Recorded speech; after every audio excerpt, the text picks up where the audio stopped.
여러분 안녕하세요. 안녕하세요. 김성수 원장님과 함께합니다. 원장님 안녕하세요. 안녕하세요. 오늘의 주제를 들어가 봐야 되는데 이 주제는 아마 저를 포함해서 많은 우리 산모분들 아니면 출산 후에 아기를 보시는 분들이 참 많이 이렇게 궁금해할 만한 주제인 것 같습니다. 뭐죠, 선생님? 여러분들이 임신 중에 체중 관리는 어떻게 할까? 비만이 됐을 때 어떤 문제가 생기는지에 대해서 얘기를 나누고자 합니다. 네. 실제 그 인구 대비 비만한 분들이 상당히 많습니다. 네. 그래서 비만은 큰 병으로 생각을 하셔야 되고요. 이제 임신 중에 그 체중 관리를 못하게 되면 어떤 일이 일어나게 되냐면 산모들에게는 임신성 당뇨라든지 임신 중독 같은 게 생길 확률이 훨씬 높아집니다. 네. 이 비만한 상태가 되면 아기가 뱃속에서 사망을 한다거나 기형이 생기는 우려도 높아지게 됩니다. 임신 중에 늘어났던 체중은 분만 후에도 여러분들의 큰 문제를 일으킵니다. 네. 특히 임신 첫 5개월 사이에 늘어났던 체중은 분만 후에도 잘 안 빠져요. 그러니까 신기한 것 같아요. 그러니까 네. 첫 5개월에는 여러분들이 살이 별로 안 찌셔도 되는데 그리고 별로 티가 생각보다 안 나더라고요. 저도.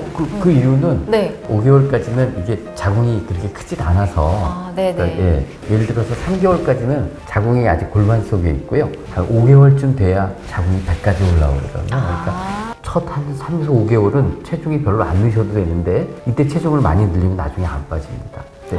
초기에 네네. 너무 많이 드시지 마시고요. 네. 그러니까 비만이 관리가 안 됐을 때는 아기를 낳고 난 다음에도 비만이 그대로 남아있는 경우도 있고요. 당뇨라든지 고혈압, 심장질환이 생길 확률도 높아집니다.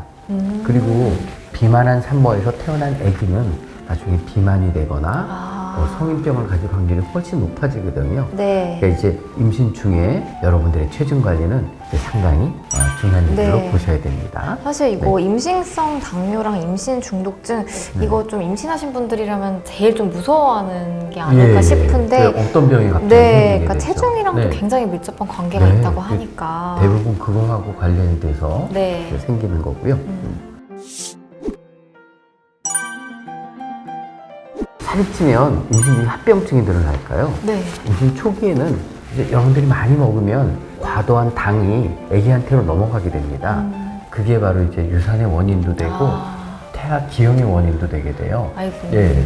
임신 중에는 무조건 혈액량이 늘어나게 되겠습니다. 혈액량이 늘어나야 되게 아기 날 때 분만 시에 되게 500cc에서 1리터쯤 하혈을 하게 되는데 네. 그걸 위해서 미리 혈액량을 늘려놓은 상태거든요. 그래서 좀 빈혈이랑도 좀 연관이 있는 네, 건가요? 그러니까 비만한 사람이 혈액량이 늘어나면 혈압이 올라가게 됩니다.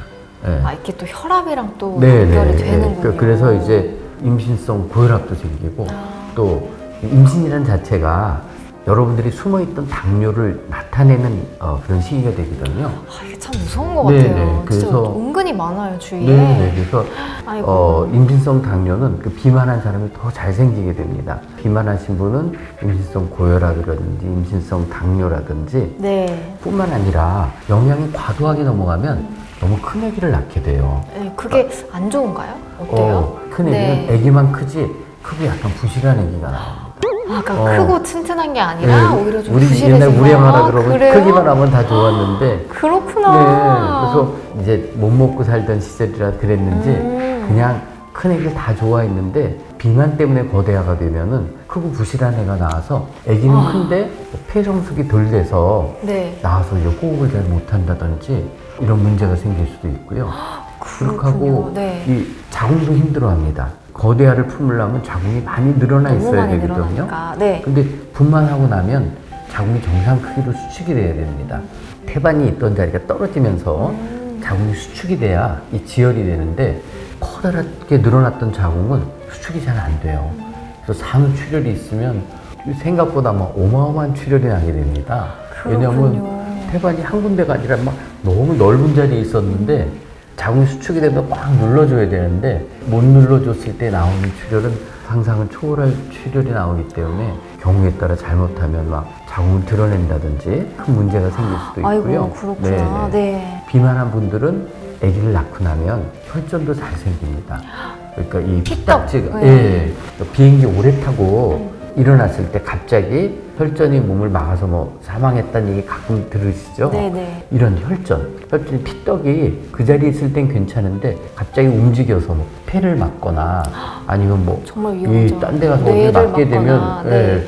문제가 커지거든요. 우리 몸은 혈액 공급이 안 되면 상하게 썩게 되죠. 네. 그러니까 폐호흡이 안 되면 진짜 무서운 일이죠. 그렇기 네네. 때문에 비만한 분들은 이런 혈전 생기는 일들이 많이 늘어나기 때문에 네.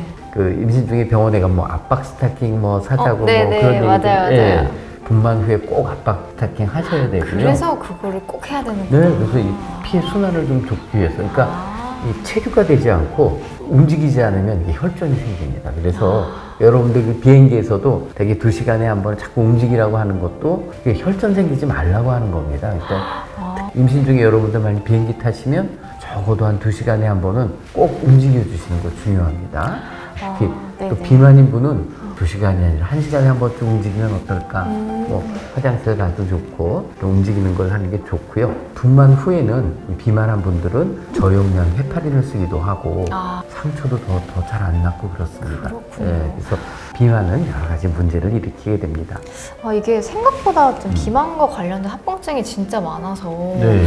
좀 겁이 나네요. 예, 그러니까 참 조심해야 되겠죠. 진짜 이게 비만은 예. 절대적으로 특히 임신을 했을 경우에는 꼭 네. 관리를 해야 된다라는 네, 걸 그러니까 다시 아까 한번 깨닫습니다. 비만은 임신 초기에는 유산의 원인이 되고요. 신경관 결손이나 심장 기형 같은 폐하 기형을 일으키는 원인이 되게 됩니다. 하고 임신 중기에는 네. 임신성 당뇨라든지 네. 임신성 고혈압, 이거를 조산도 많이 일으킵니다. 조산이랑도 좀 연관이 있어요? 네, 이 오. 비만이 되면 네. 조기에 진통도 많이 오고요. 조기에 때가 아닌데 양수가 팡 터져버리고 애가 나와야 될 수밖에 없을 수도 네네네네. 있거든요. 조기에 양수가 터지는 일도 훨씬 더 증가하게 됩니다. 그리고 뱃속에서 아기가 그냥 사망하는 일도 더 늘어나게 되고 네. 출산을 전후해서는 제왕절개는 늘어나게 되고 네. 출혈도 많을 수도 있고 혈전도 생기고 아까 크고 부실한 애가 태어난다 그랬잖아요. 네네. 그러니까 이때 태어난 애들은 모든 의미의 사망률이 다 좀 증가할 수도 있고요. 그래요? 네, 그리고 이제 소아 비만이라든지 네. 소아 대사 증후군을 일으킬 수 있는 원인이 바로 엄마의 임신 중 비만입니다. 네. 또 한 가지 의외였던 게 이제 네네. 비만과 관련해서 4kg 이상의 거대아가 태어나면 좀 크지만 부실할 수 있다고 말씀 주셨는데 네네. 혹시 그냥 정상 산모에서 우량아가 나왔을 때도 그건 그렇지 않습니다. 그거는 예를 그렇지 들어서 않아요? 엄마 아빠가 큰 사람들은 네. 원래 큰 애기 낳게 돼 있어요. 아, 그런데 네. 엄마 아빠가 체격이 커서 큰 애기 낳으시는 분은 전혀 걱정 안 하셔도 그렇군요. 되고요. 네. 뭐 그런 의미의 우량아라면 네. 그건 전혀 문제가 없습니다. 알겠습니다. 네. 우리가 이제 임신 중에 평균 체중이 얼만큼 늘었으면 좋을까? 네.